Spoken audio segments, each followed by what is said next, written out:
반갑습니다. 2021년도 상반기 전교인 온라인 성경 공부 성경 속 생활 풍습 그 첫 번째 시간을 여러분과 함께 하겠습니다.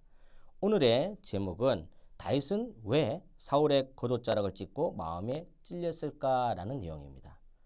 먼저 하나님 말씀 보시도록 하겠습니다. 사무엘상 24장 4절에서 5절 말씀입니다.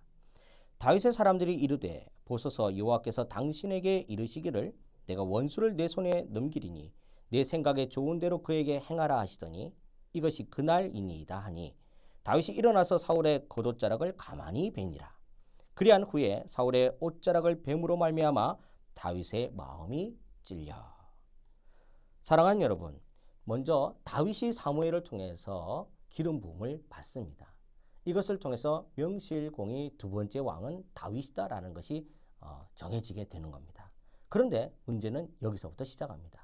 사울이 이것을 볼 수가 없었던 겁니다. 지금 현재 왕은 자기인데 어떻게 사무엘이 기름을 다윗에게 부을 수 있느냐라는 거죠. 그 마음속에 분노와 시기심이 생기게 되고 그것으로 인해서 다윗을 미워하게 됩니다. 그리고 다윗이 모든 전쟁터를 누비면서 승리하게 되면서 백성들을 통해서 이러한 말을 듣게 되죠. 사울이 죽인 자는 천천히요 다윗이 죽인 자는 만만이라.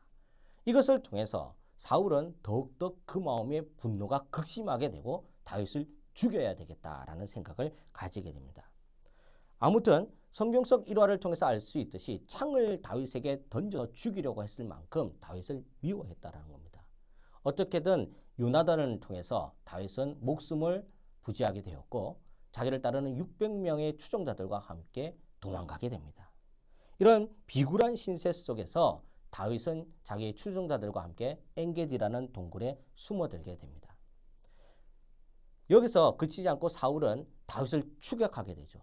다윗이 엔게디 동굴에 피신해 있다는 소리를 듣고 정예병 3,000명, 600명 그 사람들이 다윗을 따르긴 따랐지만 그들이 변변치 않은 무기가 있었겠습니까? 도망자들 아니겠습니까? 그런데 사울은 정예병 3,000명을 무장시켜서 다윗을 죽이려고 추격해서 엔게디로 향했다는 겁니다.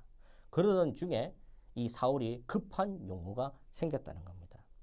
급한 용무가 생겨서 숨어들었던 다윗의 동굴인지도 모르고 동굴에 들어가서 그 용무를 해결하러 사울이 자기의 군사들을 뒤로 한 채 들어가게 됩니다. 여기서 다윗이 그리고 다윗의 추종자들이 절호의 기회다, 이때다라고 생각했던 거죠. 그래서 오늘 사무엘상 24장의 말씀처럼 뭐라고 말합니까? 이 기회는 하나님께서 너에게 주신 기회다. 그러니 다 사울의 목을 베고 이제 우리의 복수를 하고 우리는 이스라엘로 돌아가서 다윗 네가 왕이 되면 된다라고 추종자들이 추켜 세우기 시작합니다. 다 일리 있는 말이고 꼭 그렇게 해야지 정권이 바뀌게 되고 다윗은 안전하게 되고 생명을 부지하게 되고 따르는 600명과 함께 이스라엘에 돌아가서 왕으로서 등극하게 될 수 있다라는 겁니다. 이미 사무엘을 통해서 기름 부음을 받았기 때문에 왕으로서의 자격도 충분하고 그 권위 또한 인정받을 수 있다라는 거죠. 그런데 여기서 다윗은 고민하게 된다라는 겁니다. 아무튼 이 고민 속에서 추종자들의 이 말도 일리가 있기 때문에 어찌할 수가 없어서 사울의 뒤를 가서 겉옷자락을 가만히 베었다라고 합니다. 그런데 이 겉옷자락을 베고 난 이후에 사울은 자기가 베인지도 모르고 용문을 마치고 나갔다는 거죠. 나간 이후에 다윗이 그 겉옷자락을 흔들면서 이렇게 되었다라고 이야기를 하는 겁니다. 사울은 깜짝 놀라서 자기가 한 짓이 어떤 짓이고 또한 하나님께서 자기를 어떻게 보고 있다라는 사실을 깨닫고 그냥 돌아가게 됩니다. 여기서 이 의미를 통해서 오늘 겉옷자락을 벤 다윗이 왜 마음에 찔렸는지를 한번 살펴보고자 합니다. 이스라엘 백성들에 있어서 이 겉옷자락에는 4개의 술이 달려있다고 합니다. 이 4개의 술은 어느 한 가지라도 없으면 이 전부를 갈아야 될 만큼 소중함을 의미합니다. 그리고 이 4개의 술은 정치, 사회, 종교적으로 아주 권위를 상징하고 그 사람의 생명을 상징한다라는 겁니다.